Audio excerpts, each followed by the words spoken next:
ধরো হঠাৎ করেই জানতে পারলে তোমার বন্ধু মারা গেছে, তবে সেই বন্ধুটা কিছুক্ষণ আগেই তোমার সামনে দাঁড়িয়েছিল। স্ট্রেঞ্জ লাগছে না ব্যাপারটা? ঠিক এরকমই ঘটনা ঘটেছিল আজ থেকে প্রায় 2 বছর আগে হাওড়াতে। ভিকটিম আমাকে জানিয়েছে আমরা প্রত্যেক দিনই বিকেলবেলা করে বাইকে করে রাউন্ড দিতে বেরোই। সেই দিনকারে অদ্ভুতভাবে ও আমার বাড়ির ঠিক কিছুটা আগে থেকে আমাকে চিৎকার করতে থাকে আমার নাম ধরে। আমি বেরিয়ে দেখি ও দাঁড়িয়ে আছে।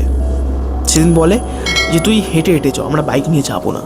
হাঁটতে হাঁটতে আমাদের দুজনের মধ্যে অনেক কথা হয়, ছোটোবেলাকার কথা, এখনকার কথা, অনেক কথা হয়। তারই মধ্যে আমাকে একটা কথা বলে তার পার্সোনাল লাইফ নিয়ে।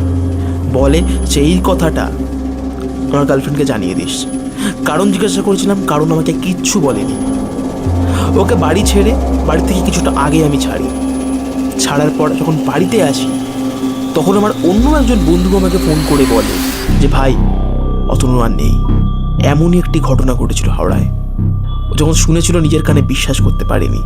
নমস্কার, আমি রাজ। এরকম আরও ভৌতিক ঘটনা, এরকম আরও সত্যি ভৌতিক ঘটনা শুনতে অবশ্যই সাবস্ক্রাইব করতে ভুলবে না প্লেটজনিকে।